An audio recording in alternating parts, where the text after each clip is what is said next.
C'est pour ça, maintenant, je me dis, le bonheur avant tout, on verra le reste après, quoi. On verra le reste après.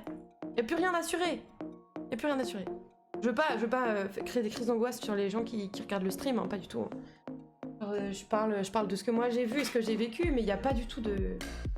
C'est pas pareil pour tout le monde. Si vous êtes dans une situation confortable, tant mieux pour vous, et je vous souhaite que ça continue, mais... Il y a trop de gens qui sont dans une situation inconfortable et on leur met une pression monumentale pour autant. Je trouve aussi qu'on nous met trop de pression, t'as pas le droit de te tromper, de ne pas y arriver tout de suite, que chacun des choix que tu fais est définitif et irréversible, alors que non. Mais je suis complètement d'accord. À l'école, la pression qu'on nous met sur le fait de trouver ce que tu veux faire, le fait que ce soit difficile, moi je me dis vraiment, genre, avoir une telle pression sur le fait de réussir, c'est ouf, je trouve. Ouf. Moi, rien qu'à l'école, la pression que j'avais pour avoir de bonnes notes, c'était énorme. Vraiment énorme. Genre, bien sûr qu'on a le droit de se tromper. Bien sûr qu'on a le droit de se tromper, de pas savoir ce qu'on veut faire, c'est normal. La première fois qu'on te demande ce que tu veux faire plus tard, de manière sérieuse, j'entends pas genre « Ah, oh, t'es trop mignonne, qu'est-ce que tu peux faire plus tard, petite fille ?» C'est genre en 3ème, t'as 14 ans. À 14 ans, on te dit « Qu'est-ce que tu veux faire dans ta vie ?» Je sais pas, c'est quoi un métier? Qu'est-ce que tu fais de ta journée? Ça ressemble à quoi le quotidien d'un métier? D'accord, et si je choisis vraiment ce qui me passionne, est-ce que je vais pouvoir payer mes charges? Ou pas? Ou tu vois? Faut bien travailler, faut être heureux avec sa famille, faut se créer une famille et où tout ira toujours bien. Faut être capable de faire des vacances de rêve, faut manger toujours bio et healthy sans jamais faire d'excès, mais aussi avoir une relation saine à la bouffe. Être féministe mais pas trop, mais quand même sans compromis. Penser à toi, penser aux autres, toujours savoir où tu vas aller et le savoir depuis toujours. Trouver ton job de rêve du premier coup et 100% épanoui. Oui, c'est ça. Faut tout en même temps. C'est exactement le discours qu'il y a dans Barbie. Bon, certes, centré sur les femmes dans Barbie, là il est plus élargi à tout le monde, mais factuellement c'est vrai, c'est ça. C'est ça, t'as pas le droit de te tromper. T'as pas le droit de te tromper. Il faut que tu trouves le bon truc du premier coup. Si tu oses te plaindre, tu vas être une pleurnicharde. Si tu dis que t'es très content dans ce que t'as, tu vas être quelqu'un qui se vante. Enfin, c'est très compliqué, je trouve. C'est pour ça. Fuck off les gens. Je fais ma route. Si ça vous plaît pas, c'est pareil. Tant que moi ça me convient. Et bien sûr, mon mari, vu qu'on partage légèrement nos charges, des trucs comme ça, donc pour le côté financier, je ne prends pas de décision 100% sans lui. Mais tant que nous ça nous convient, le reste du monde n'a pas son mot à dire. Le reste du monde peut aller se faire foutre. Voilà, c'est tout. C'est vrai que je le regarde un jour d'ailleurs, il est trop bien là. Moi j'ai été le voir au ciné avec des collègues, exclusivement des femmes. Et franchement on a toutes pleuré devant le film. On a toutes pleuré devant le film. Et tous les hommes de la salle étaient en mode pourquoi les femmes pleurent? Allez vous faire foutre. Comme si en 3ème tu savais, non mais grave. Comme si le monde qui existe quand t'es en 3ème sera le même que dans ta vie adulte. Non mais il y a ça et puis même, je veux dire, alors encore une fois je vais me retrouver à critiquer l'éducation nationale, mais je vais dire que je peux me le permettre parce que j'ai assez mis le pied dedans pour savoir que c'est un monde un peu pourri actuellement. Mais genre, on est là en train de te dire qu'est-ce que tu veux faire plus tard. Tout ce qu'on te propose c'est de faire 1 voire 2 stages en 3ème seconde. Derrière tu dois chercher par toi-même. On va te dire mais si regarde, renseigne-toi sur tel métier, tu vas faire des fiches métiers à partir de ce qui est écrit sur l'ONICEP. Voilà, en gros c'est tout. Et après, une fois que t'as fait ça, on va partir du principe que tu sais, ou que tu connais les métiers, et que du coup, vas-y, c'est bon, choisis. Et puis dès la première, tu vas avoir des choix qui vont être... Déjà dès la 3ème, t'as des choix qui sont cruciaux à faire, puisque tu choisis si tu vas en général, en pro, quel pro, etc. Et derrière, on va te dire, on va toujours te spécialiser toujours plus, pour au final te dire « Ah oui, mais maintenant t'es trop spécialisé en fait. » Ben oui, mais tu m'as fait choisir quand j'avais 14 ans, mon gars, en fait. Comment tu veux que je sache? Comment tu veux que je sache ce que je veux? Ce que je veux, c'est être heureux, c'est tout. C'est tout. Qui n'a jamais 30 fois d'avis entre la... Non, qui n'a jamais changé 30 fois d'avis entre la 3ème et maintenant? Bah oui. Non mais oui. En 3ème, parfois, tu choisis pour de mauvaises raisons. Pas pour toi, mais pour prouver des trucs à d'autres. Grave, grave.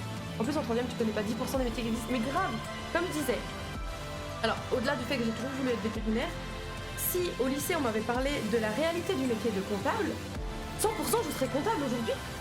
100% je serais comptable. Mais comme il y a des métiers qu'on catégorise directement comme pas intéressants, et on va te parler de pompier, médecin, avocat, vendeur, commercial. On va te parler des métiers qui, alors je vais mettre des guillemets, mais qui peuvent vendre du rêve. On te parle pas des métiers où t'es dans un bureau, tu fais ton taf, une fois que tu rentres chez toi, t'es content et t'as plus qu'un SMIC. On te parle pas de ces tafs là. Parce que les gens ils veulent t'envoyer du sensationnel, tu sais.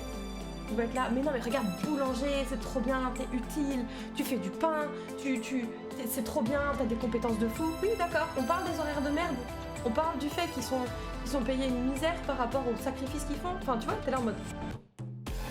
Ah, parlez de la vraie chose. Je sais pas, faites des forums, faites des conférences dès la sixième, même dès la primaire, où t'as des professionnels qui viennent, qui parlent de leur métier, des avantages comme des inconvénients, de la réalité. Pas dire ah mais si mon métier il est génial, et en fait quand ils rentrent chez eux tous les soirs, ils pleurent parce qu'ils n'arrivent pas à joindre les deux bouts, tu vois. Faites les choses de manière réelle, arrêtez de vendre du rêve aux gens pour que derrière ils se cassent la gueule. Vraiment, ça me fume, ça me termine. Et laissez les gamins croire en eux aussi, putain. Moi, on m'a fait croire pendant toute ma scolarité que j'étais pas assez douée, que j'étais pas assez forte, qu'il fallait que je sois encore plus forte, qu'il fallait que je sois première de la classe pour réussir ma vie. Du coup, ça m'a complètement démoralisée. Et j'ai laissé tomber l'idée d'aller en prépa veto parce que je me suis dit non, je suis pas assez douée, parce que si je suis pas première, je suis pas assez douée. Alors qu'en fait, j'étais loin d'être dernière, il aurait fallu que j'essaye. Bon, au final, si j'avais essayé à l'époque, je pourrais pas essayer maintenant, donc quelque part, c'est pas plus mal que j'ai pas essayé, mais... Bah, je me dis, mais... Je peux pas démoraliser les gens, leur dire qu'ils sont pas assez bons, et après leur dire, bah alors, pourquoi t'essayes pas? Bah, oh. Pas toujours avec les mêmes métiers, mais grave. En vrai, je suis révoltée. J'avais eu une élève qui était venue vers moi et qui m'avait dit, madame, je suis embêtée parce que je suis en 4e, j'ai jamais fait de latin, mais moi, je rêvais d'être médecin. J'ai regardé, j'ai fait... Quoi le problème? Il me fait, bah, on m'a dit que les médecins, c'était que des gens super intelligents, et les super intelligents, ils ont tous fait latin. Je dis, mais tu as 16 de moyenne. C'est pas parce que tu fais pas latin que tu pourras pas être médecin. Tu es en 4e. Je dis, va, continue, vole. T'es carrément compétente en fait. Vas-y, go. Salut, un fileur de perles. Ah bah tiens, on parle en partie de l'éducation nationale. Le fameux 18 sur 20, mais il a eu combien, machin? Mais grave. Et vraiment, moi, ça me démoralise qu'on puisse autant casser le moral des gamins comme ça. T'es en mode, mais arrêtez de leur faire croire qu'ils sont pas doués. Oh, arrêtez. Du coup, voilà. C'est un truc qui m'énervait de ouf. Ça m'énerve de ouf. Oula, je m'en vais alors. Mais non. En vrai, comme je dis, on parle pas du métier de prof, on parle pas de l'école actuellement, on parle du fait que c'est difficile de savoir ce que tu veux faire dans la vie et qu'on te donne l'impression qu'il faudrait savoir dès la 3e et ne jamais te tromper. En gros. Et que là-dessus, c'est mal foutu. On peut, en vrai, je rigole. Je sais bien. Rien que sur ton live, on en parle régulièrement de l'éducation nationale, donc je sais que c'est pas un sujet tabou pour toi. Et pour ceux qui savent pas, du coup, l'enfer de perles est prof de physique-chimie en collège. C'est en collège en ce moment? Mais ouais, ça me gave un peu cette histoire. Et du coup, on parlait réorientation, le fait que la société te met une pression sur le fait de savoir ce que tu veux faire. Même en tant qu'adulte, il faut travailler, il faut avoir une famille, il faut tout ça. Et puis que si t'es pas dans les clous, et ben on te regarde de travers. Oh! Bien pour le collège. Il y a plein de choses qui sont mal foutues de moi dans mes jours. Donc c'est pour ça, on était un peu en train de s'énerver sur le sujet. Mais en bonne humeur quand même, on n'est pas en train de déprimer. On est en train de s'énerver en mode vas-y on sort les torches. Pas en mode on va sortir les mouchards et pleurer.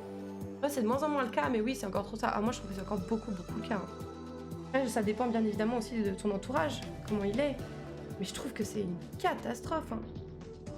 Moi déjà, comme je dis, j'ai fait une réorientation et les gens me regardaient bizarre. J'ai même pas imaginé. Peut-être si c'est plus quoi.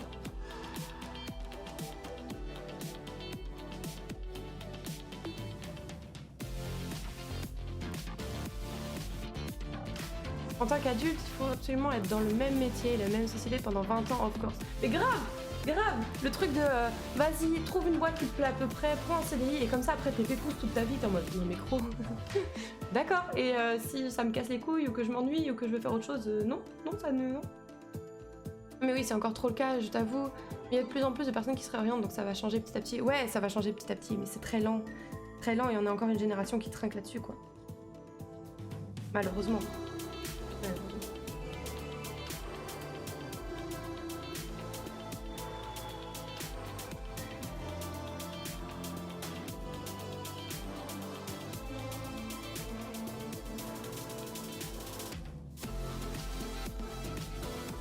Donc bon, voilà. Le sujet du jour. La dernière fois on parlait burn-out, comme je disais, là on parle de ça. Très lié au travail. Là j'avoue, je parle des trucs qui m'ont fracassé ou qui me fracassent encore. Les changements comme ça prend du temps vu que ça change en fonction des générations. Bah oui, bien sûr. Bien sûr. Je parle de ma vie en fait. Bah, pour le coup, plus de la mienne, mais vu qu'on traverse les mêmes trucs, oui. Oh, ouais. En tant qu'ancienne prof, c'est pas pour rien que je suis partie et tu traverses les mêmes trucs et c'est pour ça que tu te poses ces questions-là aussi. Après, j'avoue, j'ai pas... Quelque part, j'ai eu de la chance de partir en couille dès mon année de stage. Comme ça, je suis pas restée trop longtemps et j'ai pu vite essayer de rebondir. Après, tu me diras rebondir pourquoi. Bon, voilà, c'est la question. Mais... Puis, l'autre jour, on en parlait avec mon monsieur. Et il disait, c'est fou parce que les gens, ils estiment qu'il faut 1 à 2 ans pour se remettre vraiment d'un burn-out. Non, je sais plus. C'est 4 à 5 ans, je crois, c'est un truc comme ça. C'était ça. Et je disais, moi, ça a duré moins longtemps. Il m'a regardé, il a fait, parce que t'estimes que t'es remise. Et j'étais là. Oh, mais monsieur, quoi? Non, mais en vrai, prenez soin de vous. Il n'y a pas plus important que la santé physique et mentale. Faites ce qui vous rend heureux. Que les gens qui n'ont pas d'incidence sur votre quotidien, faites-les taire. Faites en sorte que ils viennent pas vous pourrir l'esprit avec des non mais il faudrait pas faire ça parce que tu comprends à ton âge. Ta gueule, je fais ce que je veux. Tant que je peux vivre correctement, que je paye mes charges, et ben que tout le monde aille se faire foutre. C'est ce qu'il faut retenir, voilà.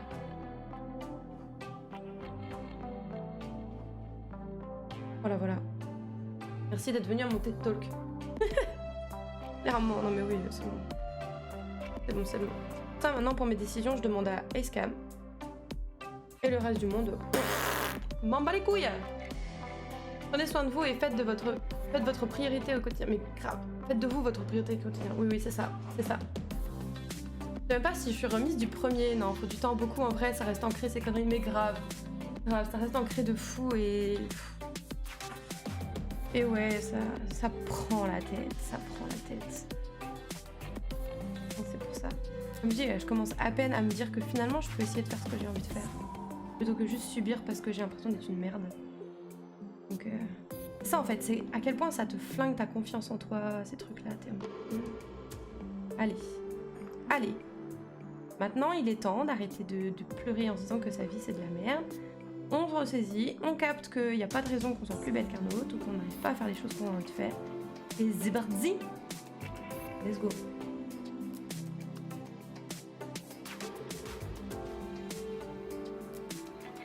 Tout sur le burn-out a duré un moment. Comment ça? Un burn-out, non, enfin, de ce que j'ai compris, hein. En fait, tu fais un burn-out, après t'es en état de burn-out jusqu'au moment où tu te reposer, quoi. En gros, c'est un peu ça. Prendre du recul. Ouais, il a été assez court en vrai, donc ça va, mais je suis sûre que je suis un peu en changement et ça reste pesant mentalement. Ouais, bah oui. Moi, je sais pas combien de temps on peut estimer que j'étais en burn-out. Hein.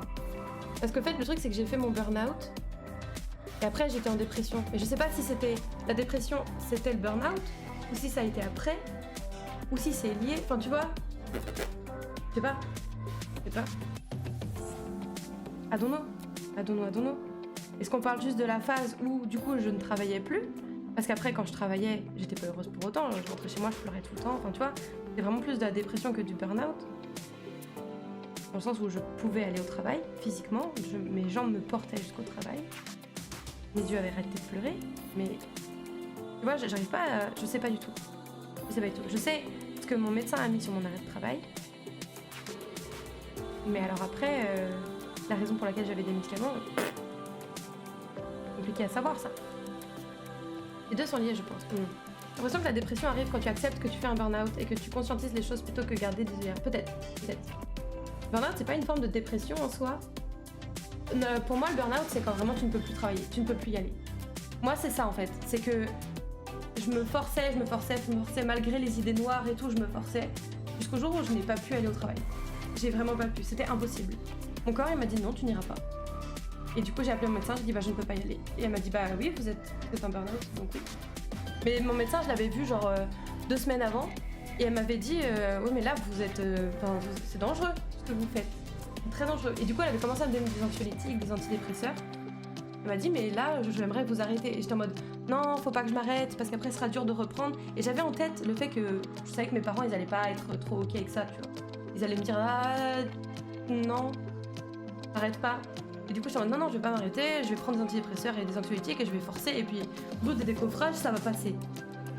Et c'est passé 2 jours et le jour 2 je suis arrivée au boulot et en fait c'est ça, j'ai pris la voiture, je suis allée au taf, je suis arrivée dans le parking et impossible de sortir de ma voiture. Impossible, j'arrêtais pas de pleurer. Et impossible. Et à partir du moment où j'ai appelé mon médecin et que je lui ai dit je n'y arrive pas, il m'a dit ok, vous allez chercher vos affaires, vous allez dire à votre supérieur que vous êtes en arrêt de travail, je vous envoie ça par courrier, l'arrêt de travail, vous pourrez lui envoyer directement, enfin par mail, vous l'enverrez directement à votre supérieur. Et à partir du moment où elle m'a dit ça, là j'ai pu ouvrir ma portière, sortir de ma voiture et aller voir ma supérieure. Mais j'étais dans l'allée des profs là, j'arrêtais pas de pleurer. J'arrêtais pas de pleurer. J'étais en mode je suis désolée, mais il y a que depuis que je sais que je ne vais pas être obligée de revenir demain que je peux enfin sortir de ma voiture en fait. C'est l'enfer. Moi c'est plutôt l'inverse, moi j'étais en mode je veux continuer. C'est Madame Perle et ma mère qui m'ont plutôt poussé à aller voir le médecin pour m'arrêter. Oui parce que t'as des gens bienveillants autour de toi. C'est ça la différence. C'est ça la différence. Moi je dis pas que mes parents sont pas bienveillants, attention, je dis pas ça. Mais je sais que concernant le travail, ils préféreront que je me force et que je serre les dents plutôt que je m'arrête de travailler. Parce que c'est leur façon de voir les choses. Pour eux, le travail, c'est le bonheur, c'est réussir sa vie, c'est pouvoir avancer. Et sans travail, tu ne fais rien. Du coup, se mettre en arrêt, c'est une catastrophe. Mais c'est comme ça, c'est une histoire de comment tu vois les choses. Et c'est pour ça que je ne remercierai jamais assez Escam d'avoir été dans ma vie dès ce moment-là, parce que sinon j'aurais jamais pu. Après là pour le coup c'est mon médecin qui m'a dit bah non mais je vous arrête en fait. Vous cherchez pas plus loin. Je ne veux plus savoir que vous ne voulez pas. C'est je vous arrête. Ah d'accord. Je suis ado, j'avais créé ma to-do du coup avec toi qui tricote si t'es toujours là. Ça marche. Il y a des gens que je ne sois plus là parce que je vois l'heure il est 17h. Mais en tout cas au plaisir si tu reviens et puis bonne douche et bonne soirée sinon. Bisous bisous. Par contre je pense que je vais vous reculer parce que je me rends compte qu'on voit le bord du bureau là, c'est pas très esthétique. J'ai changé de position et du coup c'est... Voilà. Voilà, ça va être mieux comme ça. Mais ouais, très compliqué tout ça. J'espère ne pas trigger qui que ce soit. N'hésitez pas à partir, je vous en voudrais pas bien sûr.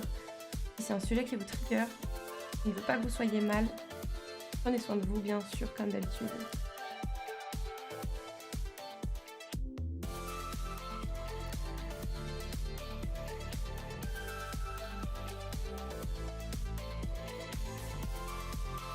Des pics de parler de tout ça avec Belgique en fond. Bien entourée aussi, du coup, vive Escam et vive le médecin. Oui. Mais comme je disais, à la base, j'ai pas voulu m'arrêter parce que j'avais peur de la réaction de mes parents. Et c'est suite... En fait, quand j'ai été voir le médecin et qu'elle m'a donné des antidépresseurs et des anxiolytiques, je suis rentrée et que j'ai dit ça à mes parents, ils m'ont fait « Tu vas pas t'arrêter. T'es prof. C'est très chill. Enfin, c'est... Enfin, ça va, tu vois, t'es pas dans le privé, tu vas pas t'arrêter pour ça. Et j'étais en mode non, bien sûr que non, je vais pas m'arrêter, je vais y retourner avec le sourire. Et non.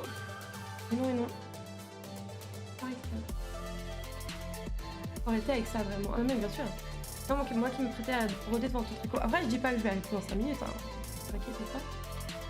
Ouais, c'est une touche sur live. Oh, ça fait pas tant que ça. Oui, j'ai commencé à 15 ans. Pour rajouter une demi-heure, hein, parce que j'ai dû arrêter au bout d'une demi-heure tout à l'heure.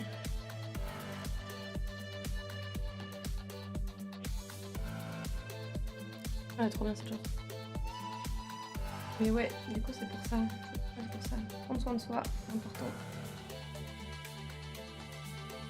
Par contre j'ai un peu la dalle moi, donc je sais pas si j'ai encore des barres de céréales.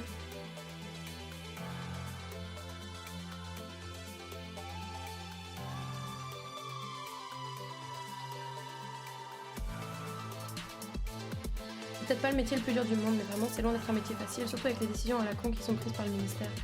En fait, dans mon cas, c'est surtout que il y avait la distance, il y avait le fait que c'était pas du tout ce que j'espérais, qu'il y avait... En fait, j'espérais avoir j'espérais avoir de la liberté, parce qu'on parle sans arrêt de liberté pédagogique, et en fait je trouve qu'elle n'existe pas, ça ce n'est que mon avis. Surtout pour la première année quand tu es entouré d'un tuteur et de l'INSPE.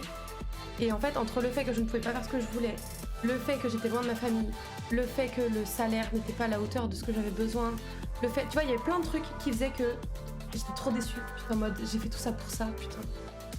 Et du coup, après, peut-être que c'est pour ça que je dis, pour certaines personnes, c'est certainement un très très beau métier, et tant mieux pour eux. Mais bon...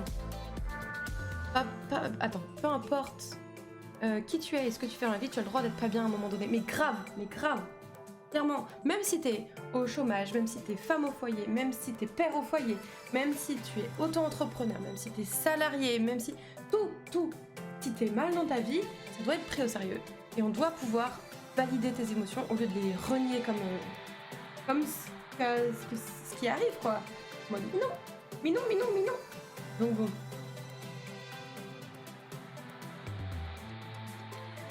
C'est pour ça, c'est important de se protéger. La liberté pédagogique existe, mais oui, tu te fais quand même juger par les collègues et l'institution, donc elle a un prix. Bah en fait, c'est ça. C'est que si tu fais pas... C'est comme le concours, on te parle de liberté pédagogique en mode tes méthodes, ta façon de faire, etc. Mais il faut rappeler qu'au concours, t'as quand même une épreuve où on va te donner un sujet avec la classe à laquelle t'es censé l'enseigner, avec du matériel pour faire un TP, et si tu fais pas le plan qu'ils espéraient, ou alors bien justifié, et le TP avec le matériel qu'ils t'ont proposé, ils vont estimer que t'as pas compris. Alors que j'aurais très bien pu enseigner la tectonique des plaques sans faire pile le TP que vous aviez prévu. Mais non, bah non, parce qu'il faut faire ce TP. Personne n'a exactement la même sensibilité, faut juste l'accepter et s'adapter au mieux. Et exactement. Moi j'ai fini par capter, je suis très empathique et je suis très sensible, et bah let's go, c'est pas grave, on va décider que ce soit une force et pas une faiblesse. On voit ça comme une faiblesse, et ben on transforme ça, on en fait des trucs cool. Voilà quoi, c'est pas grave. Il y a de bonnes valeurs à avoir aussi.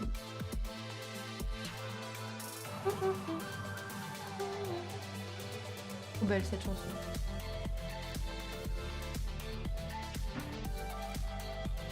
Pardon pour les gens de la rediff qui n'auront pas la musique du coup. Ne vous inquiétez pas, je suis sûre que je vous ai trouvé une super compile de musique de jeux vidéo très très belle pour mettre par-dessus. Donc ne vous inquiétez pas, je pensais à vous. Je vais pas vous faire chier pour autant, promis. Courage, vie du futur quand tu feras le montage. Non mais oui, il y a plein de problèmes dans le concours et tout ce qui suit. Non mais c'est pour ça. D'accord. Mais d'un autre côté, maintenant, ça permet de se dire regardez ce que j'ai réussi à faire. Regardez ce que j'ai réussi à faire.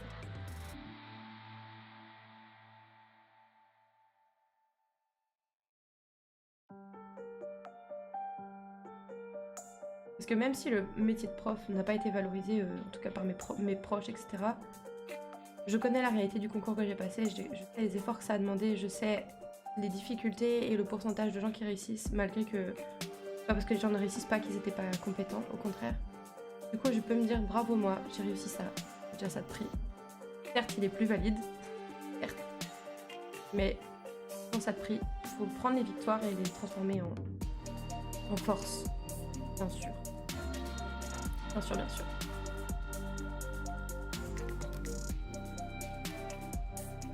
Je suis en train de me plaindre et je vais leur demander une couche. Complètement maso celle-là. Complètement maso. Ça va, vous voyez bien le tricot? Malgré la cam qui est un peu... Qui dit merde, hein, clairement la cam dit merde aujourd'hui, je ne sais pas pourquoi. J'ai essayé de régler ça, mais... Mérite de ouf. Je faisais des cours de qualité, crois-moi, à me montrer quelques-uns. Bon, c'est gentil. Moi, je dis... En fait, tout ce que je voulais, c'était que mes élèves kiffent venir en cours. Qu'ils se sentent valorisés. Qu'ils apprennent des choses. Et qu'ils soient heureux de les apprendre. C'est tout. C'est tout. C'était très dur. La plupart du temps, j'avais pas la moitié de mes élèves qui étaient concernés. Mais... à la fin d'un cours, t'as quelqu'un qui vient te voir et qui fait « Oh, il était trop bien le cours, madame. C'était trop intéressant. J'ai adoré. » Oh là là, mon petit cœur. J'étais en mode « Ça y est. » J'ai peut-être passé 20 heures à essayer de faire mon cours, mais c'était worse. Complètement worse. En fait, moi, j'aime pas J'aime pas la pédagogie actuelle à l'école. Parce qu'en fait, on part du principe que tous les élèves aiment manipuler à fond et chercher les réponses et tout. Alors que moi, je sais que tous mes profs auraient fait ça, j'aurais encore plus détesté l'école. Moi, j'ai toujours adoré les cours magistraux. On me donne le savoir et que je suis en mode waouh, j'apprends plein de trucs. Mais chercher par moi-même, j'ai toujours détesté ça. Ce qui veut pas dire que j'avais pas d'esprit d'analyse ni rien du tout. Hein. Mais je suis en mode, mais tu m'as pas donné le cours, je vais pas l'inventer ton cours. Je vais pas. Comment tu veux que je réfléchisse? J'ai jamais vu ça de ma vie. Donc le délire maintenant de il faut tout le temps que ce soit comme ça que ça marche, mon pote. Moi ça m'allait pas. Ça m'allait pas du tout. Non pas que je voulais faire des cours magistraux à mes élèves. Hein. Mais partir du principe que pour tous les élèves, c'est ça qu'il faut faire. Donc j'ai pas compris le principe encore de l'individu. Vu les présentations qu'elle a fait en master avec moi, j'en doute pas un instant. Oh, t'es un amour, merci. Merci, vous êtes trop gentils, arrêtez de me saucer, après on va dire que j'ai un chat de lèche-bot.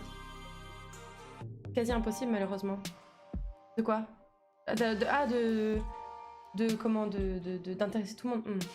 C'est l'inverse, je déteste les magistraux, je kiffe chercher au contraire, et pourtant des cours magistraux, j'en fais de plus en plus.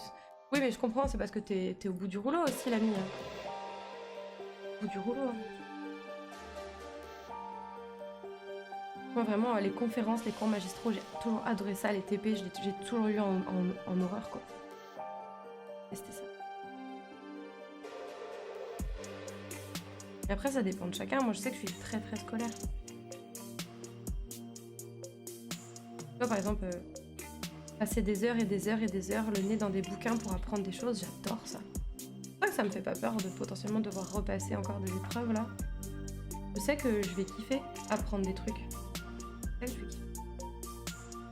Apprendre, enfin plutôt réapprendre qu'apprendre parce qu'on va pas se mentir, c'est des trucs que j'ai déjà vu mais ils sont plutôt frais dans ma tête. Et pourtant, attends, non pas forcément, c'est juste que je me rends compte que ça fonctionne bien aussi en fait. Mais bien sûr que ça fonctionne bien aussi. Bien sûr que ça fonctionne bien aussi. Quand tu essaies de faire comprendre à des élèves le fonctionnement d'une dorsale océanique et que l'INSPE t'a bourré le crâne à te dire non, il faut surtout pas leur dire. Et que du coup tu passes 4 heures à essayer de leur faire comprendre, alors que bien évidemment que si t'en as jamais entendu parler, tu peux pas capter qu'au milieu des océans t'as du magma qui sort. Et pourquoi il sort? Bah, ça veut te trouver. Non mais tu rigoles ou quoi? En 4ème, ils ont déjà du mal à comprendre que quelque chose de lourd pour plonger. Donc comment tu veux qu'ils comprennent que mamie, si tu tires, ça fait un trou et du coup le magma en dessous, à cause de la pression, ça remonte. Mais bien sûr que non, ils vont jamais comprendre ça. Bien sûr que non. C'est évident. Et du coup, en plus, ils vont se sentir très cons parce qu'ils vont être là en mode madame, on comprend pas. Bah oui, tu comprends pas. Je comprends que tu comprennes pas. Ça me rendait fou. Ça me rendait fou. Alors que franchement, on leur aurait donné cette info, ils auraient beaucoup moins décroché. Bien sûr. Bien sûr. Ça me rend fou. Ça, je suis tombée juste. Pourtant, j'adore l'idée d'enseigner. J'adore l'idée d'enseigner. Et j'aimerais pouvoir enseigner à ma manière. Essayer d'avoir des classes moins pleines. Enseigner à ma manière, m'adapter aux besoins des élèves, avoir le temps de le faire.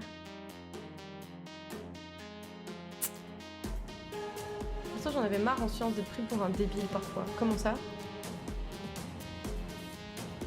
Après toi t'es un cas vraiment particulier parce que t'étais tellement intéressé que tu lisais le bouquin avant même d'arriver au cours.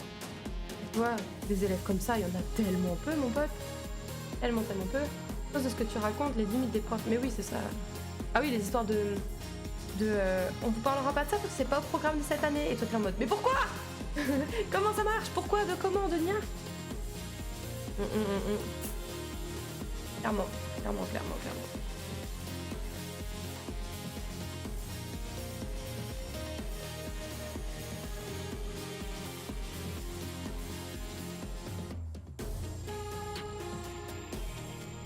trouve ça trop triste de vous entendre dire tout ça, de voir des gens sympas, potentiellement des bons profs, je les ai pas vus en cours donc je peux pas trop juger, qui ne peuvent pas faire comme ils veulent, qui sont issus du métier, alors que ça change tellement tout d'avoir des bons profs qui aiment ce qu'ils font, c'est tellement tout, mais je suis quand même d'accord avec toi.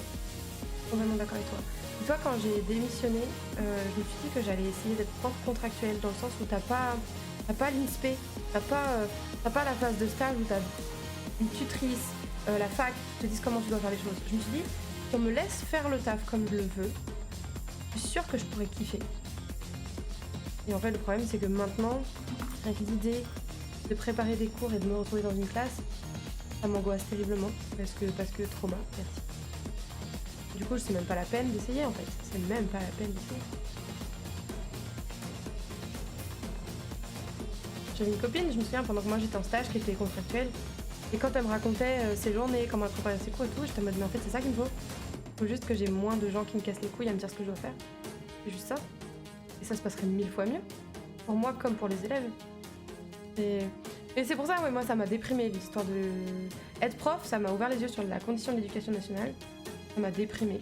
Et vraiment, je suis terrifiée pour le jour où j'aurai des enfants. Je me dis, on passera notre temps, le soir, à essayer de rattraper ce que l'éducation nationale aura fait de travers. Et ça, c'est... Mais bon, c'est comme ça, hein. C'est comme ça. Je ne veux même pas dire qu'on pourra espérer que le prochain gouvernement fasse mieux, parce que... J'avoue, je n'y crois même plus. Je n'y crois même plus. En vrai, j'ai eu de la chance d'avoir un super tuteur qui justement m'a laissé faire ce que je voulais et qui m'a même soutenue, mais c'était ma plus grande peur. Ah ouais. Bah je comprends. Moi j'avoue que je suis rentrée là-dedans sans aucune peur, en mode... Enfin, sans aucune peur. Si, j'avais peur de pas réussir à faire tenir l'ordre dans ma classe, j'avais peur que les élèves fassent la vie hardcore, j'avais peur de pas réussir à être une bonne prof, mais j'avais pas du tout peur pour ma tutrice. Je me disais, ça va forcément être quelqu'un qui a envie d'enseigner son métier et de donner des conseils. J'étais si naïve. J'étais si naïve, c'était juste quelqu'un qui voulait la putain de prime. La putain de prime tuteur. Et qu'on avait rien à foutre du bien-être de sa stagiaire. Mais oui. Alors j'espère pour elle que ça s'est pas bien passé à la suite, que soit elle a pas eu de nouveaux étudiants à encadrer, soit que elle a trouvé autre chose pour soit se faire plus de sous, soit donner un second souffle à sa carrière, parce que c'était une catastrophe, hein. Ça se voyait que c'était sa première année comme tutrice et qu'elle en avait pas grand chose à foutre. En fait, elle en avait suffisamment quelque chose à foutre pour me mener la vie dure, mais pas assez pour m'encadrer correctement. Oh, cette musique, elle est incroyable. Ah non, malheureusement, et encore, elle voulait peut-être pas, on l'a forcé peut-être en vrai. En fait, ce que j'ai appris après coup, c'est qu'en fait, elle en était... En gros, tu sais, t'as tes entretiens là pour pouvoir potentiellement monter d'échelon plus vite, etc. Et en gros, les inspecteurs ont sous-entendu que si elle voulait pouvoir monter d'échelon, il allait falloir qu'elle soit plus encore impliquée dans son taf, et que la seule façon pour elle d'être plus impliquée, vu qu'elle faisait déjà des activités, tu sais, sur le temps du midi et tout avec les élèves pour des SVT, la seule façon d'être plus impliquée, c'était de montrer qu'elle était ok pour être tutrice. C'est un collègue qui la connaît depuis quelques années qui m'a dit ça. Et du coup, elle a dit bon bah ok pour être tutrice. Et ça me permet de pouvoir gravir les échelons plus vite, bah go. Et du coup, t'es en mode ah ouais. Ok. Donc vraiment, t'en avais rien à foutre de ma... Ok. Bah dis-toi, à partir du moment où mon tout premier cours, elle était pas là, elle m'avait donné aucun conseil pour la discipline, pour pouvoir être bien encadrée. Et en mode, ah ok. Tous mes collègues étaient en mode, mais elle est pas là, ta tutrice? Non. Non, elle est pas là. Comme elle travaille pas aujourd'hui, elle est pas venue. Ok. Donc voilà, c'est ça le plus gros problème de l'EN. Putain, tournage de merde. Non mais y a rien qui va dans l'EN. C'est mon avis, y a rien qui va. Donc c'est pour ça, je suis bien contente que ce soit loin derrière moi. Je suis triste de me dire qu'un jour mes enfants devront passer par là. Voilà, c'est notre rôle de parents d'essayer de contrecarrer les méfaits de l'EN. Ce qui est cool par contre, c'est que du coup, ça nous a permis aussi d'apprendre plein de choses, tu vois, d'apprendre... tu peux ne pas aller dans un taf, ce qui est important dans la vie, des trucs comme ça. Ne sois pas triste pour ça. De quoi? Mais ouais, ça a appris plein de trucs, et puis je me dis, on pourra faire que mieux à l'avenir. Tu vois, maintenant je sais ce que j'accepte et ce que j'accepte pas au sein d'un métier, je sais ce qui vaut la peine de se battre ou pas, je sais quelles sont mes priorités dans la vie, alors qu'avant, bah, il y a plein de trucs que je savais pas dans tout ça. Cette musique le plus fort dans mes oreilles. Les parents sont derrière les gosses, réussissent bien et vous serez des parents de ouf, donc il n'y a aucun problème. Bah oui et non, ça dépend aussi des capacités du gamin en vrai. Hein. Ça se trouve, nos enfants, ils auront beaucoup de mal avec tout ce qui est très scolaire, et du coup, ils auront du mal à trouver leur voie, ils auront du mal à se sentir à leur place, parce que du coup, si t'es pas scolaire mais que tu vas à l'école et du coup tu te prends plein de notes de merde, les profs te regardent de haut en te faisant comprendre que t'es une merde. Il y en a beaucoup qui font ça, peut-être pas toi, et j'espère pas toi. Mais il y en a beaucoup où c'est le cas, et du coup, ton gosse il revient de l'école, il a fait de son mieux, et il revient en larmes parce qu'il est persuadé d'être bête et d'être nul, et qu'il arrivera jamais à rien parce que c'est le message qu'on lui fait passer. Et ça, c'est pas impossible. Et nous, on sera là pour essayer de rattraper ça, pour lui faire comprendre que c'est pas ça qui compte. Tu vois, c'est plein de trucs comme ça, moi, qui me font peur. Les notes, les classements, la comparaison constante, la pression, tout ça qui existe à l'école. Find you on the other side.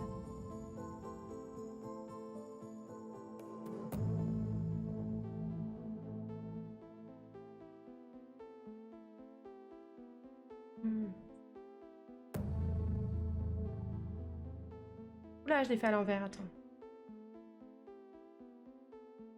Ouais. Non, je l'ai pas fait à l'envers, c'est bon. C'est bon, c'est bon.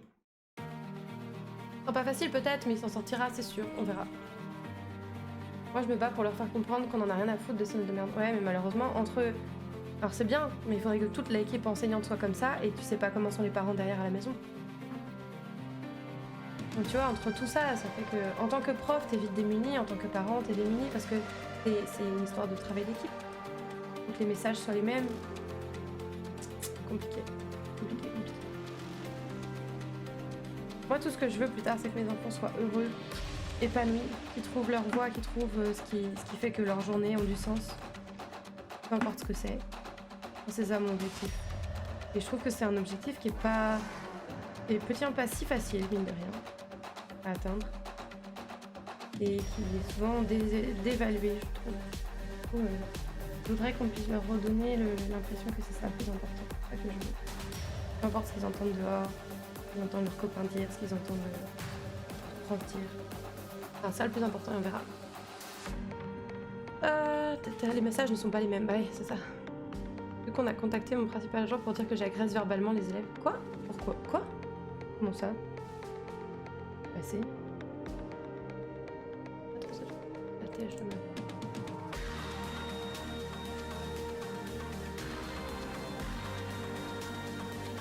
Ça va, vous arrivez à voir ce que je fais?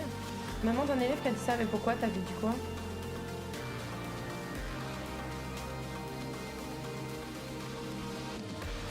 Après, ça dépend aussi de la sensibilité de chacun. Hein. L'élève, il s'est senti agressé et qu'il a dit ça du coup à sa mère.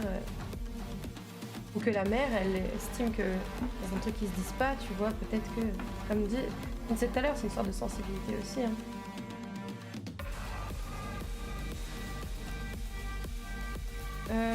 L'élève lève les yeux au ciel quand je lui parle et est tout le temps dans la négociation. Ah. Du coup, elle m'a déjà énervé plusieurs fois, mais jamais d'agression. Et tu lui avais dit quoi? Cette fois particulière où ça a posé problème? Parce que je sais que des fois, on peut avoir des mots plus hauts que l'un que l'autre. Moi, je me souviens que j'avais été appelée par ma principale adjointe parce que j'avais une classe qui avait une séance de retard sur le reste et du coup, j'avais décalé la date du contrôle. Et j'avais fait l'erreur de dire ça en rencontre parents-prof pour qu'ils sachent pourquoi. Parce que je sais que les parents parlent entre eux, surtout quand il y en a qui sont amis d'une classe à l'autre. Et du coup, je leur avais dit que je préférais qu'ils soient à fond prêts pour le contrôle plutôt que leur dire bah tant pis que vous ayez du retard et vous faites le contrôle quand même et leur foutre des polycopiés et qu'ils aient pas de retard mais que du coup ils aient pas compris la moitié. Et j'avais été convoquée chez un principal parce que des parents étaient en mode comment ça vous avez déjà du retard? Vas-y, c'est bon. Donc je sais que oui, il y a des parents qui peuvent être extrêmement casse-couilles, qu'il faut faire super gaffe à ce que tu fais, ce que tu dis et pourquoi tu le fais et pourquoi tu le dis. Ça c'est bon. Je l'ai contacté 3 fois et je l'ai vu en rencontre parents-prof, on en avait parlé. Mais apparemment la mère a pas compris. Pas compris quoi? En fait je comprends pas ce qui a été dit ou fait en fait. Je comprends que c'était compliqué avec cet élève mais... En fait c'est que t'as juste pas envie d'en parler, je comprends. Hein.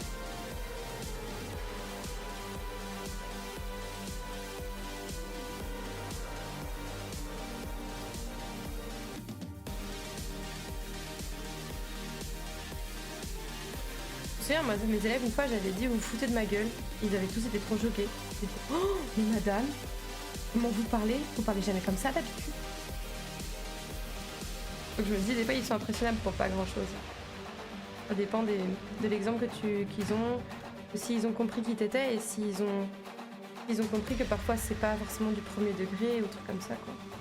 S'ils y sont sensibles aussi. J'ai eu un prof... j'ai un prof qui me reprochait la même chose, c'était de l'incompréhension en communication surtout. Il appelait négociation, c'était moi qui comprenais pas et qui cherchais à comprendre. Et les yeux au ciel, c'était un abandon à ne jamais être entendu. Ouais bah oui, en fait c'est ça, c'est que c'est compliqué de comprendre les signaux dans un sens ou dans l'autre. J'ai discuté avec cet élève justement, je lui ai dit on en parle à la fin de l'heure et tout, mais elle a refusé de comprendre en vrai. Comme j'avais un élève, j'essayais toujours de mettre un message positif sur les copies. Et j'essayais de ne jamais dire genre tu n'as pas travaillé ou tu n'as pas assez travaillé parce que je me disais en fait j'en sais rien. Ça se trouve il a bossé comme un dingue et juste il a pas réussi à retenir. Et du coup je mettais ça et il y a un élève il était venu me voir et il me dit mais madame c'est trop gentil parce que tout le monde dit que je suis un branleur, vous dites pas ça, ça fait trop plaisir. Bah j'en sais rien, tu sais, je connais pas ta vie. Et ouais j'aimais bien le contact avec les élèves, je les aimais beaucoup. Ils étaient très chouettes. Ils étaient très très chouettes. Ils me disaient tout le temps que j'étais trop gentille, mais... Et que du coup, fallait pas que je m'étonne qu'ils me marchent dessus. Mais en vrai, c'était très chouette. J'aimais trop. D'accord, il y a de l'incompréhension sur moi, mais elle lève les yeux au ciel dès que je lui dis quelque chose, et elle ment surtout. Ouais, je sais pas. Ouais, les ados, c'est tellement compliqué.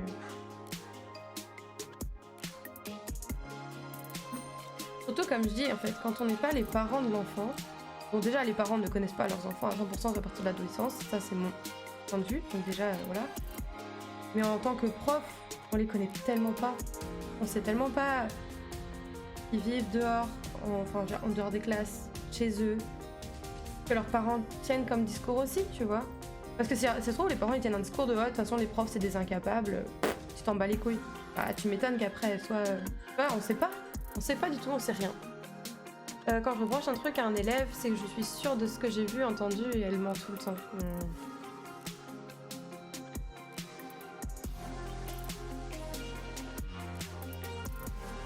Compliqué.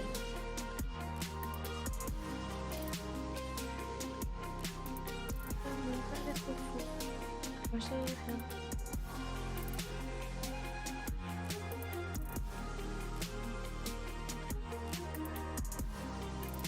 Le plus gros problème, c'est les parents abusent dans mon établissement. Là, ils se plaignent pour rien.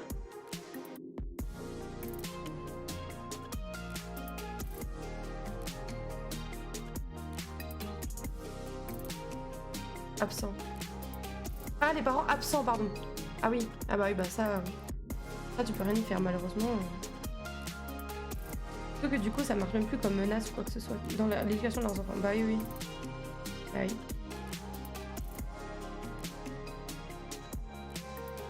Oh, bon, ouf. Bon.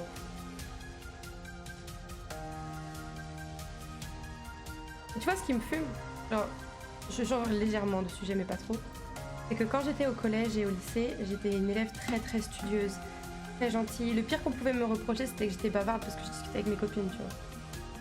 Et je faisais super gaffe parce que je savais que derrière, si je me prenais un mot, une colle ou un truc, à la maison, ça allait barder. Et une fois que j'ai arrivé à la fac, que j'ai eu des profs qui se foutaient de notre gueule, que ce soit sur la qualité de leurs enseignements, sur la quantité de travail qu'ils nous demandaient pour derrière mettre des siècles à corriger la moindre copie, j'ai compris que des fois, en fait, mes profs se foutaient de ma gueule. Je suis devenue l'élève que j'avais jamais été.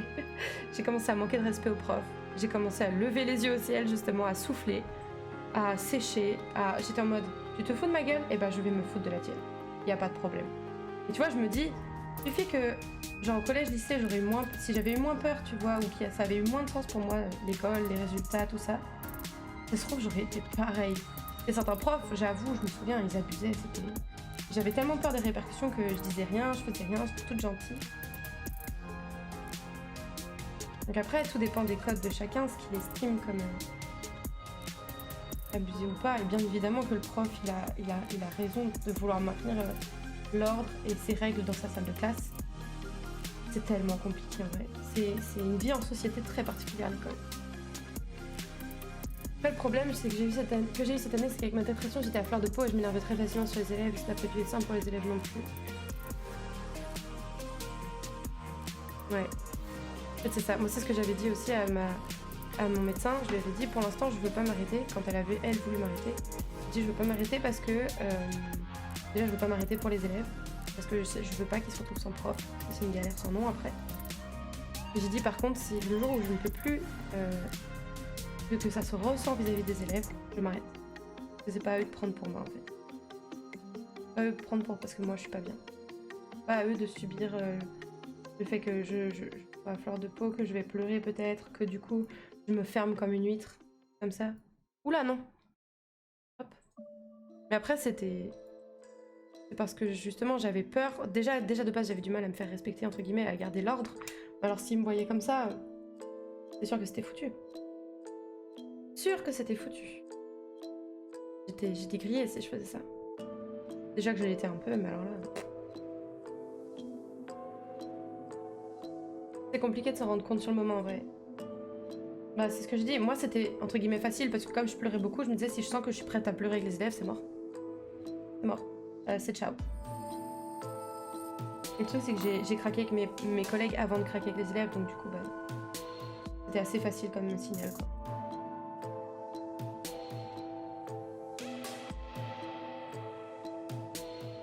Mais ouais, plus jamais ça. Plus jamais ça. C'est pour ça que quand j'étais secrétaire et que ça commençait à se passer mal avec ma collègue et que je commençais à venir au travail à reculons ou à fondre en larmes sur certains trucs, j'ai fait on va mettre les limites maintenant. J'ai dû passer pour une énorme connasse, mais je m'en battais tellement les couilles. Enfin, je m'en fous. Je veux être bien dans mon taf. Important.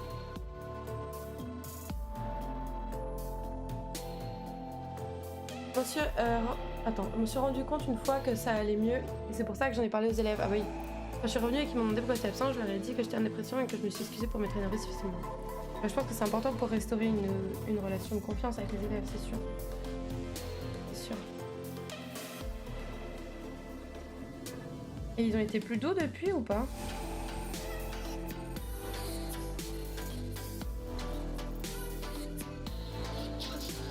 Moi j'ai pas fait passer le bon devant. Hein. Bon c'est pas très grave, ça va pas se voir. Hein.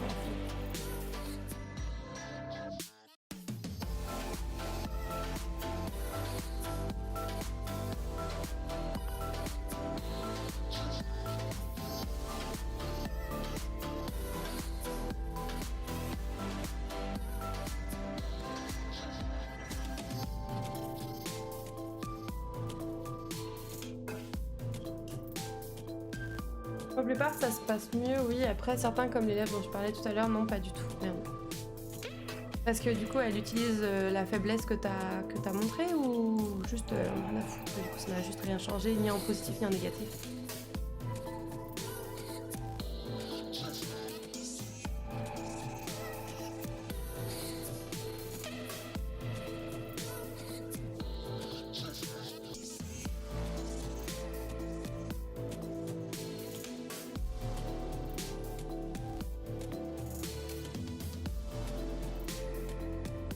Yes.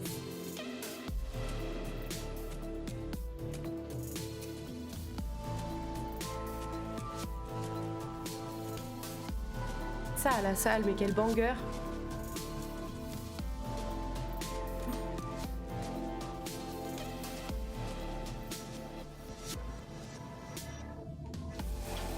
Ça, t'as même pas besoin de faire trop d'efforts, t'as le BPM qui monte direct. En vrai, elle ment à sa mère sur ce qui se passe en cours volontairement ou pas. Et comme sa mère est avec elle, sans chercher à comprendre, ça empire la situation. C'est compliqué. C'est compliqué parce que t'as... En fait, c'est une parole contre une autre. Après, je sais pas si les élèves sont d'accord avec ça ou pas, ou s'il y a moyen d'en parler avec d'autres profs. Je sais pas si c'est ta classe dont t'es PP ou pas, mais... Si t'es pas PP, peut-être que le PP peut essayer d'en parler, tu vois, reprendre les ressentis de la classe. Et que comme ça, il sait comment t'es en cours. Et après, il appelle, enfin, il voit la mère et il dit bah écoutez, j'ai demandé à la classe, ça se passe très bien avec monsieur fileur de perles. Et oh. Pour me séparer, eh ben, il est horrible depuis tout à l'heure, désolé, je suis pas très concentrée. T'inquiète. J'en ai parlé avec le principal agent, il va faire des trucs. Ah oui, d'accord. Ouais, parce que c'est important. Encore une fois, quand t'es un milieu de travail, c'est pas infernal quand même. T'inquiète pour l'orthographe. T'inquiète, c'est un chat Twitch. Hein. On envoie des trucs. On envoie des trucs. Ça a l'air.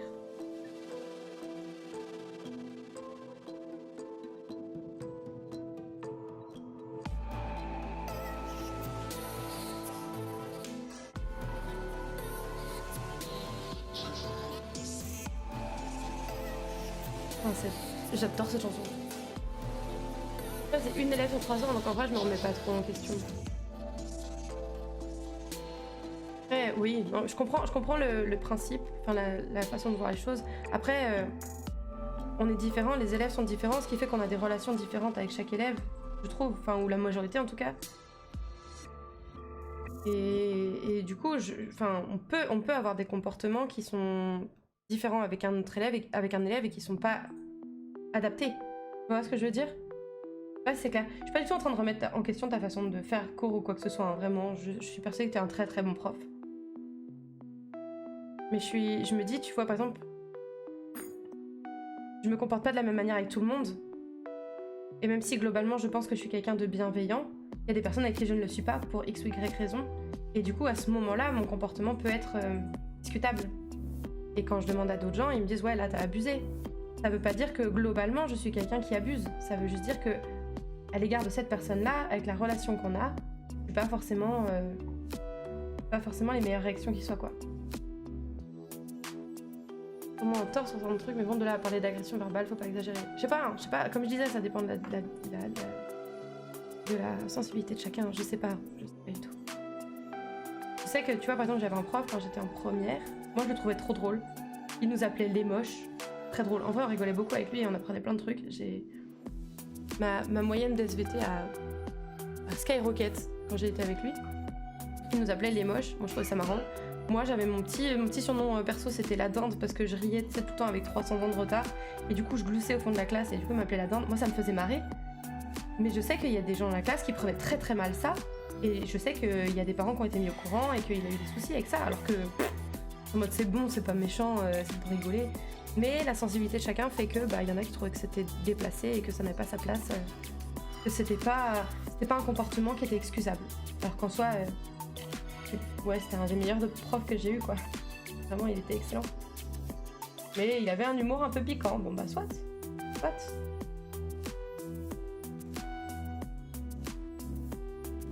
Voilà, comme je dis, hein, la vie de chacun, la sensibilité de chacun. Et n'étant plus prof, de toute façon, je serais très mal placée pour dire quoi que ce soit. C'est vraiment un rapport bizarre, un rapport prof-élève. C'est compliqué de savoir où tu places tes limites, ce que tu peux te permettre, ce que tu peux pas te permettre. Donc, ultra compliqué.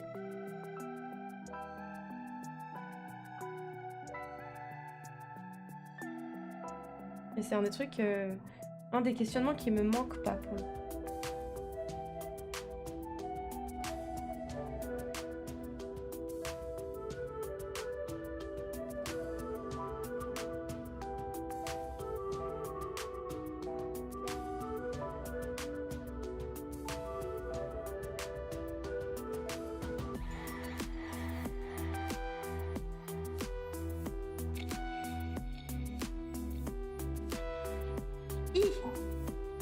Qu'est-ce que c'est galère ce truc.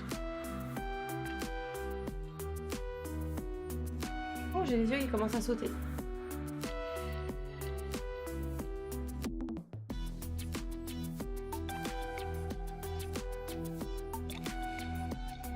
J'ai vu ton message, hein, j'arrive tout de suite. Vu l'élève, je suis pas sûre que c'est une question de sensibilité. Il y a des élèves qui doivent avoir du mal avec mon humour aussi, mais là ça c'est différent. Je suis pas le seul prof à avoir ce ressenti de l'élève. Oui, dans ce cas, ça faisait plusieurs profs en plus, oui. C'est clair. Je vais me casser les oreilles. J'aime mettre la musique de notre mariage.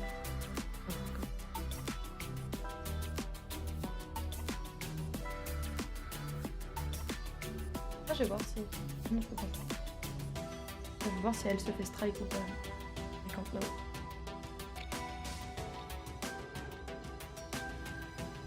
J'espère que je suis à peu près sous la cam.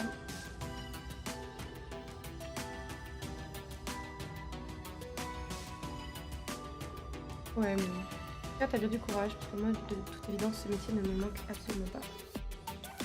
Absolument. Rien au monde, je retournerai là-dedans.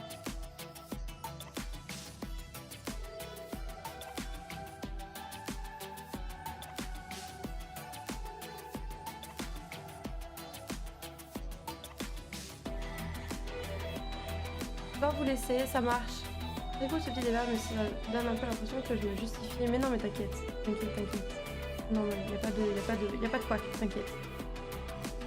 Je quitte pas trop le navire, t'inquiète, déjà la prochaine je suis à 80%, ça va faire du bien, mais grave, t'as bien raison. T'as bien raison. Bah écoute, à bientôt l'ami, merci d'être passé, ça fait très plaisir. Et puis bah, prends soin de toi surtout. Et des bisous à madame. Des bisous.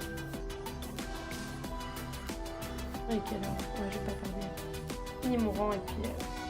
ce sera une fin de journée, fin de tournage.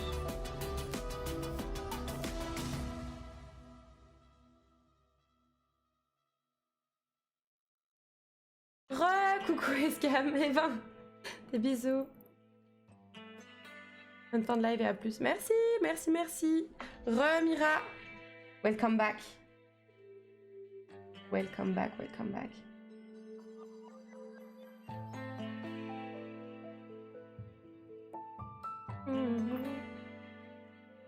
Je me disais, je pense que je vais pas rester très longtemps, Mira. Désolée. Mais là, j'arrive à la fin de mon rang, enfin sur la fin de mon rang. Je pense que ça va être une fin de tournage. Petit à petit. Qu'est-ce que vous pensez? J'ai un peu changé la lumière. Alors, vous allez me dire pour les mains, bon, on peut difficilement savoir, mais je trouve que pour la cam, là, ça rend bien. J'ai l'impression qu'il y a le soleil qui est là. Même quand la fenêtre est ouverte, ça donne un... J'aime bien. Qu'est-ce que vous en pensez? Vous allez peut-être me dire, c'est dégueulasse. Bon, si c'est le cas, le dites pas comme ça, s'il vous plaît, c'est un peu vexant. Mais j'aime bien. C'est lumineux, je trouve. Ah, nice. Bon, merci. Après, là, il y a la fenêtre plus grande ouverte aussi. Comme il fait jour, bah, ça aide. Mais ouais, je pense que c'est pas mal d'avoir fait ça comme ça. Faut pas trop que je regarde parce que du coup, ça m'éclate les yeux vu qu'elle est un peu plus tournée vers moi, mais... voilà.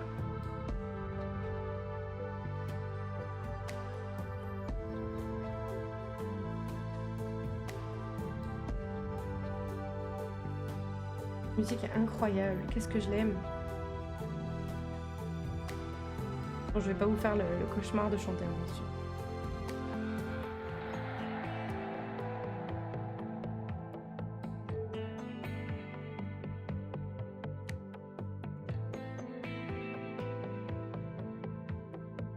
Faudrait que j'essaie de regarder cette histoire de cam en vrai, ça m'enquiquine.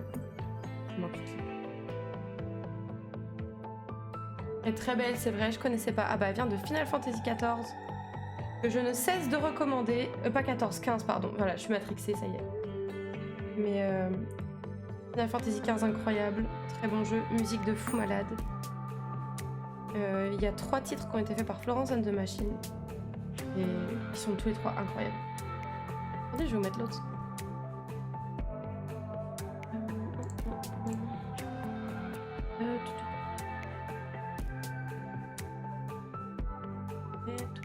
Là, c'est ça.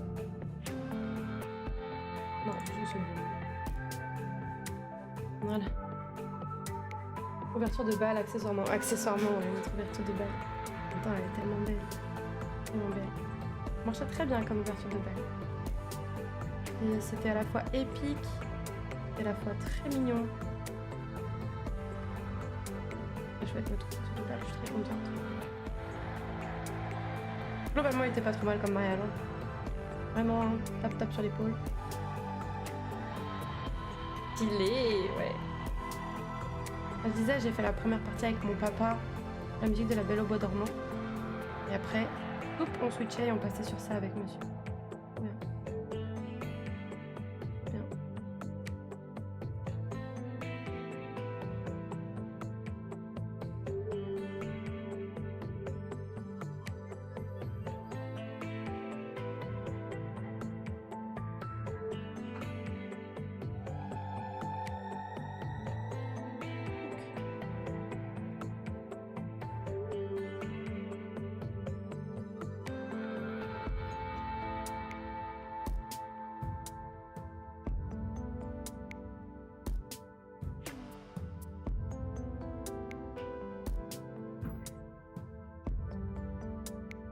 Elle chante très très bien.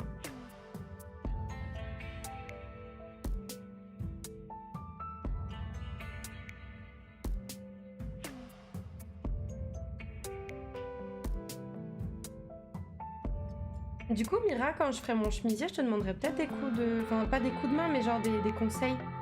Je suis perdue sur certains trucs que je vois pas du tout comment faire. Et vu que c'est un tissu qui est cher à mon cœur, j'aimerais éviter de faire trop de la merde. Pas forcément un petit peu de merde, mais...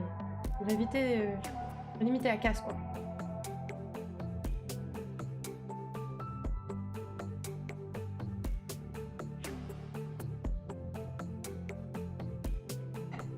Voilà, on a fini le rang pour aujourd'hui. Enfin, on a fini notre partie d'aujourd'hui, on va dire. Voilà, on est long comme ça, là.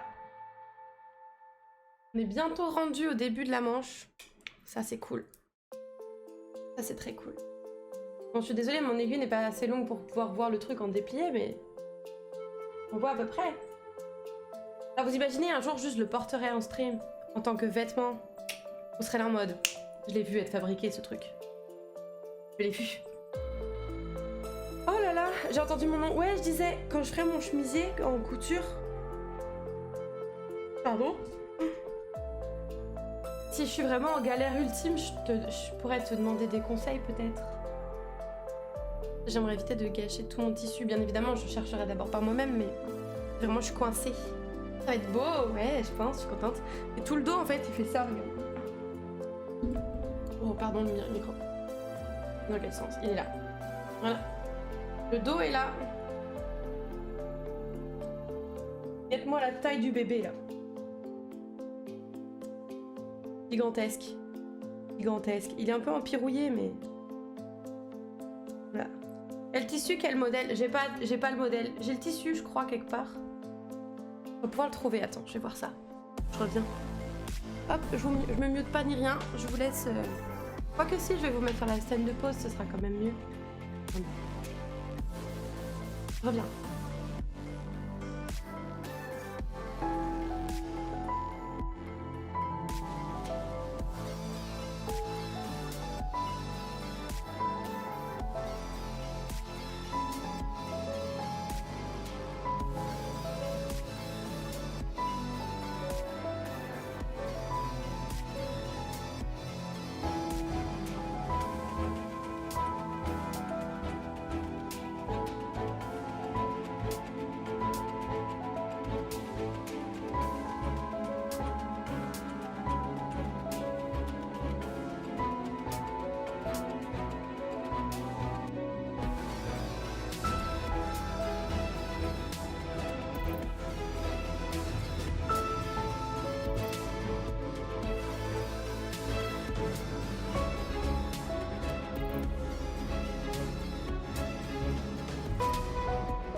Yo, je l'ai pas trouvé, du coup je vais essayer de voir si je le trouve sur une photo, je vais pouvoir te montrer comme ça. Coucou Mogen, comment tu vas l'ami?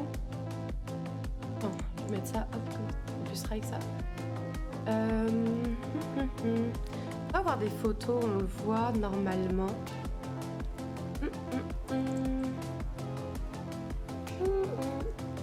Comment tu vas Mogen? Où est-ce que j'ai enregistré mes photos? Ah, peut-être que ça doit monter sur mon téléphone. Possible sur mon téléphone. Attendez, je vais vous trouver ça, je trouvais ça, chère Madame Mira. Vu que j'en ai parlé tout à l'heure, autant vous montrer. Mais oui, mais oui.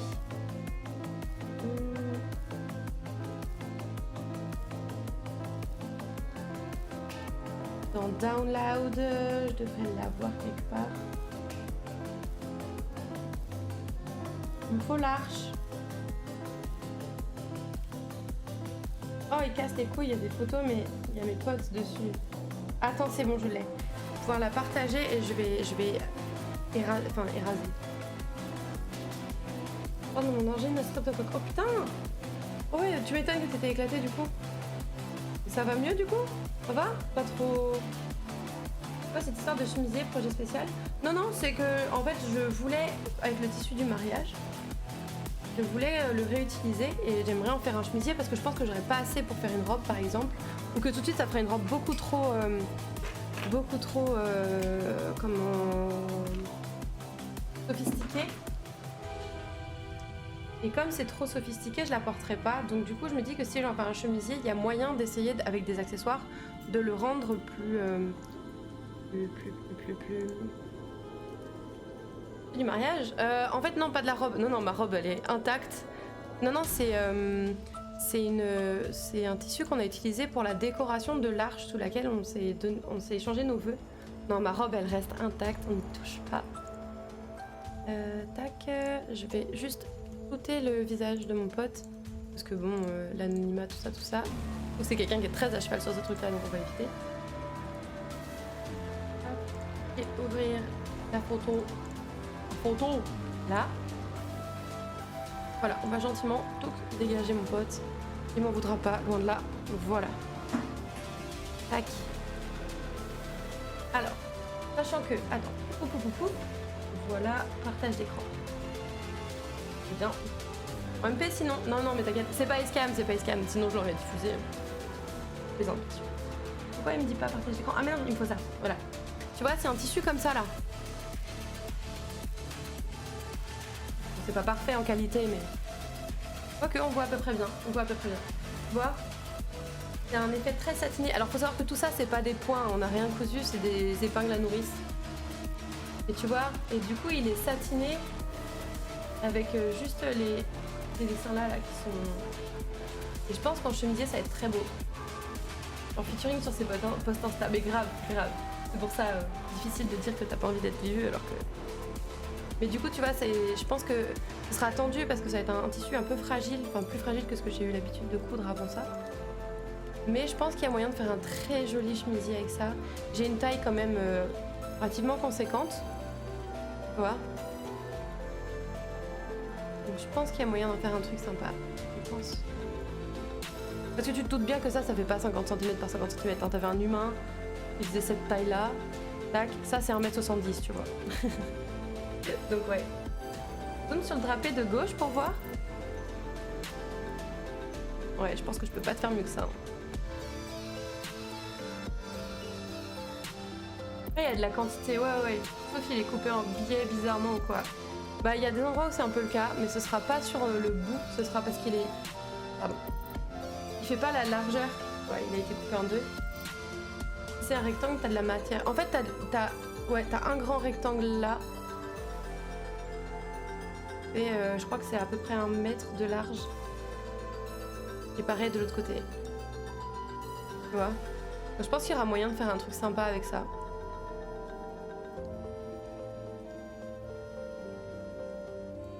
Je pense que ça va être pas mal. Le droit fil. Droit fil? Je ne me trompe pas. Droit fil?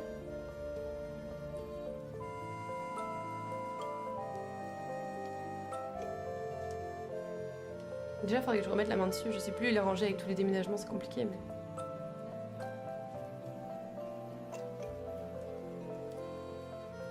Droit fil, trame forte. Je sais pas ce que c'est trame forte non plus. Excuse-moi, j'ai pas du tout les mots. Comme je te dis, je suis full autodidacte. Du coup, j'ai pas du tout de vocabulaire. J'ai rien. J'ai un morceau de tissu, quoi. J'ai un bout de tissu et je vais le découper le coude. En gros, quand tu tires un tissu dans un sens ou dans l'autre, c'est un sens qui s'étire plus que l'autre. Celui-là, il se déchire. Tu vois, regarde, je sais pas si tu vois, mais là, il s'étire pas trop, quoi. Après, je sais pas si c'était ça ta question, mais... Ouais, là, on voit qu'il est... Ça, c'était le dos, hein, de la... Il y avait pas ça devant, bien évidemment.